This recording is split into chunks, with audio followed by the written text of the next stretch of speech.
ำหรับวันนี้จะพาทุกคนมาแก้ไขรหัส 2FA เนาะมีหลายคนที่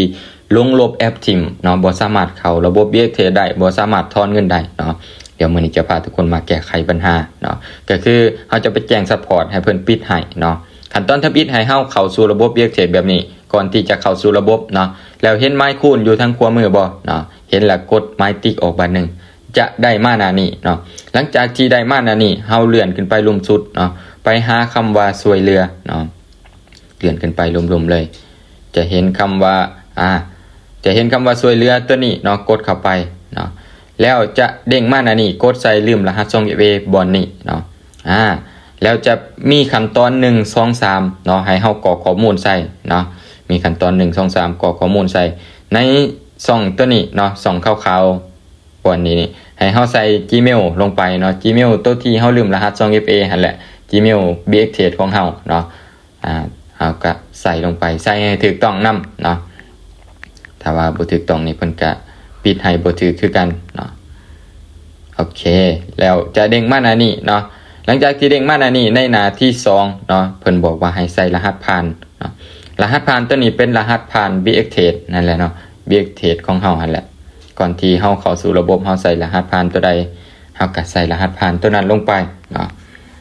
โอเคหลังจากที่ใส่รหัสผ่านแล้วมาในช่องที่3บัดนี้เพิ่นถามวันที่เข้าสู่ระบบล่าสุดเฮาเข้ามือใดเนาะตัวนี้แม่นค่อยเข้ามือวันที่17เดือน3 2025เนาะทุกคนเข้าสู่ระบบล่าสุดมือใดก็ใส่ตัวนั้นลงไปเนาะใส่ลงไปโอเคหลังจากนั้นมาในช่องที่4ช่องสุดท้ายเพิ่นถามยอดเงินเนาะยอดเงินมีเท่าใดใส่ลงไปมี 1.2 หรือว่า 0.1 มีเท่าใดก็ใส่ลงไปเนาะตัวนี้เป็นบัญชีสำรองของข่อยบ่ทันมีเงินเนาะข่อยก็ใส่0หลังจากนั้นก็กดดำเนินการต่อเนาะใส่ให้ถูกต้องนำเนาะมีจำนวนเงินเท่าใดเนาะ0จุดปลายมันก็ใส่เนาะกดดำเนินการต่อไปแล้วเพิ่นจะแจ้งมาหน้านี้เนาะเพิ่นบอกว่าเฮาได้ส่ง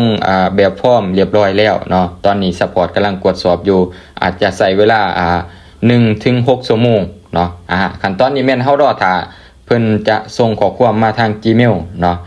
ให้เฮารอท่าประมาณ 1-6 ชั่วโมงเนาะตัวนี้แม่นเพิ่นส่งข้อความมาแล้วเนาะข่อยเข้าไปเบิ่งอยู่ในข้อความ Gmail ของข่อยกดเข้าไปเนาะมีข้อความล่าสุด เดี๋ยวเพิ่นจะแจ้งเตือนมาว่ารหัส 2FA ของคุณปิดใช้งานเรียบร้อยแล้วหลังจากนั้นเฮาก็เข้าสู่ระบบ BXT ได้ปกติเนาะเข้าสู่ระบบ BXT ได้ปกติแล้วเฮาไปเปิดใหม่เนาะสำหรับคลิปเปิด 2FA ใหม่แม่นถ้าไผบ่จื้อเนาะเดี๋ยวข่อยจะส่งเป็นลิงก์ให้ทักหาข่อยส่วนตัวได้เนาะ